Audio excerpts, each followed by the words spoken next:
Drama serial गुड्डी के इस episode में आप देखेंगे कि गुड्डी अपने चच्चा जान की सारी चालों को आहिस्ता आहिस्ता समझती जा रही है। जो भूत उसके प्यार का सवार था, लेकिन अब सारा उतर के सामने आ रहा है और सबको पता चल रहा है कि आखिर क्या हकीकत है और क्या नहीं है। काफ़ी ज़्यादा गुड्डी बेचारी टेंशन में आ चुकी है, क्योंकि उसके पास जो एक आसरा था वो भी जाता रहा। अब बार बार उसके चच्चा जान उससे हर बात पे मुखालफत कर रहे हैं, और ये सारा माजरा देख के बेचारी काफ़ी हैरान परेशान है कि आखिर ये सब कुछ हुआ कैसे। मैंने तो कुछ नहीं किया, किसी का बुरा नहीं चाहा, लेकिन मेरे साथ ये सब कुछ क्यों हो रहा है।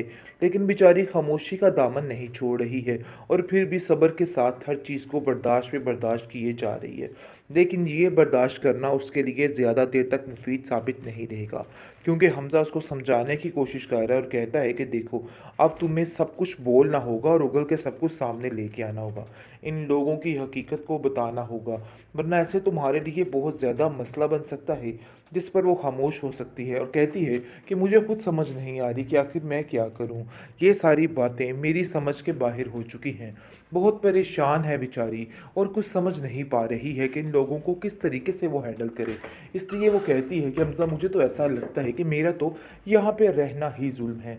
यानी कि क्या कितना अच्छा होता कि अगर मेरी माँ मुझे भी साथ ले जाती और मैं भी अपने मामा पापा के साथ रहती। पता नहीं क्यों ऐसी ज़िंदगी मुझे बहुत ज़्यादा तंग करती है, बहुत ज़्यादा परेशान करती है। जिस पर आप देखेंगे कि गुड्डी को कहता है कि तुम्हारा दिमाग ख़राब हो चुका है गुड्डी, कैसी बातें कर रही हो। देखो, हम सब तुम्हारे साथ हैं, और तुम्हारी खाला तुम्हें पता है कि तुम्हें कितना प्यार करती है, और इस चीज़ का शायद तुम्हें पता नहीं है, लेकिन हम तुम्हें बताते चले कि वाकई में हम सब तुमसे बहुत प्यार करते हैं। इसलिए परेशान होने की कोई भी ज़रूरत नहीं है, और इन लोगों की बातों को तो बिल्कुल भी अपने दिल पे मत लो, क्योंकि बिल्कुल बेवकूफ़ी है इन लोगों की बातों को दिल पे लेना। और टेंशन मत लो, आहिस्ता आहिस्ता सब ठीक हो जाएगा। बहुत जल्द तुम इधर हमारे पास वापस आ तुम्हारी जाओगी। बातों पे पूरा पूरा यकीन है कि तुम जो कुछ करोगे वो बिल्कुल दुरुस्त होगा। इसलिए अब मैं किसी और पे भी इधर यकीन नहीं कर सकती हूँ। इधर यकीन करना बहुत मुश्किल होता जा रहा है। तुम नहीं जानते कि इन लोगों के जहन मेरे बारे में क्या क्या है।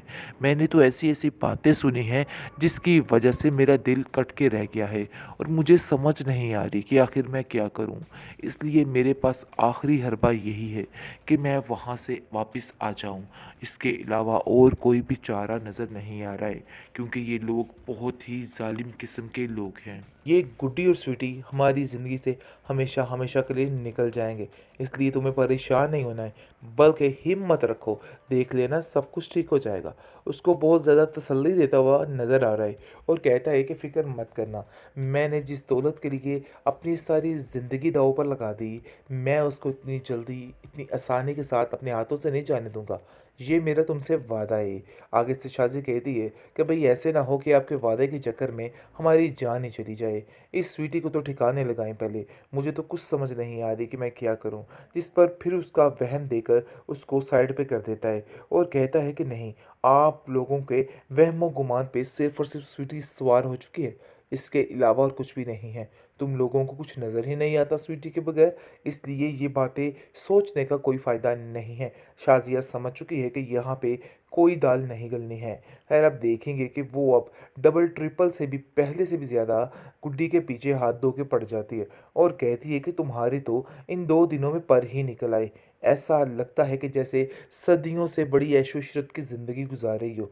आखिर तुम्हारी ये डैन डंग कैसे बदले, मुझे तो समझ नहीं आ रही है। लेकिन औरंगज़ेब इन सब बातों को इग्नोर करने की कोशिश करता है, और कहता है कि जाओ गुड्डी, ऐसी कोई बात नहीं, तुम रेस्ट करो। सोने की जिद और हठधर्मी उसकी जान ले लेगी। पता नहीं क्या कुछ कर रही है और क्या नहीं कर रही है। जैसा कि आप देख रहे हैं कि आफाक ने जो काम उसने अपनी माँ के साथ किया है, वो उसके साथ करके उसको बेहोश करके उसकी सारी रकम लेने की कोशिश की जा रही है, और उस पर तरह तरह के जुल्म ढाए जाएंगे। लेकिन ये बात सोनी को समझ नहीं आई थी। गुड्डी और हमजा समझा समझा के इसको तक गए, लेकिन इसने उल्टा उनको ही जलील किया, उनको ही रुस्वा किया। लेकिन अब देखेंगे कि आफाक जो है वो ऐसे ऐसे काम करने जा रहा है कि बस ये सोनी याद रखेगी, और ये चारों पहलू इसको वही नज़र आएगा। और अब देखेंगे कि फ़िलहाल जो स्वीटी है वो ये सारा माजरा देख रही है। कभी आफाक के आगे नज़र आ रही है और कभी आफाक के पीछे नज़र आ रही है। पहले सोनी को वो परेशान करती रही ताकि सोनी सुधर जाए, लेकिन सोनी को अकल नहीं आई है। लेकिन जी अब आफ़ाक़ के पीछे हाथ धो के पड़ चुकी है। वो आफ़ाक़ को कुछ ऐसा नहीं करने देगी, क्योंकि स्वीटी उसका वो हशर करेगी कि वो याद रखेगी। क्योंकि वो जानती है कि गुड्डी की कज़न है, अभी स्वीटी को सारा पता है, टेंशन नहीं लेनी है। स्वीटी को सारा पता है कि वो गुड्डी की कज़न है, इसलिए वो स्वीटी जो है आफ़ाक़ को कुछ भी नहीं करने देगी। दूसरी तरफ देखेंगे कि जो बंदा इस गुड्डी के साथ बुरा करना चाहता है, उसके साथ ऐसा हशर कर दिया गया है कि ये याद रखेगा। जैसा कि वो लोग फंक्शन से वापस आ रहे होते हैं, उन लोगों का बुरे तरीके से एक्सीडेंट हो जाता है, जिसकी वजह से सारे स्वीटी को ही कसूरवार ठहरा रहे हैं और कह रहे हैं स्वीटी की वजह से ही ये सब कुछ हुआ है। भाई स्वीटी कभी वहाँ पे जाके किसी के आगे गिरी है और कभी पीछे गिरी है, कुछ समझ नहीं आ रही है उसकी। लेकिन जी आप देखेंगे कि जिस तरीके से इस ड्रामे को हॉरर दिखाया गया था ना, ऐसा कोई सीन नहीं है, बल्कि अब तो कुछ और ही सीन बन चुका है। फिलहाल आप देखेंगे कि शाज़िया कहती है कि अरे भई इस लड़की को मैं बिल्कुल भी बर्दाश्त नहीं करूँगी। और वो स्वीटी, छटाक भर की स्वीटी, क्या हाल करके रख दिया उसने हमारा। मुझे तो समझ ही नहीं आ रही है कि वो क्या कर रही है। जिस पर गुड्डी कहती है इसकी स्वीटी तो मेरे पास थी। आप कैसे खालाजान कह सकती हैं कि स्वीटी आगे थी आपके वजह से, यानी उसकी वजह से आपका एक्सीडेंट हुआ है। लेकिन जब देखेंगे कि औरंगज़ेब कहता है जो कुछ भी है अभी फ़िलहाल तुम्हें शाज़िया खामोश रहना होगा। इन सब बातों को करने का कोई फ़ायदा नहीं है, क्योंकि अब इन बातों का कोई भी जवाब नहीं है।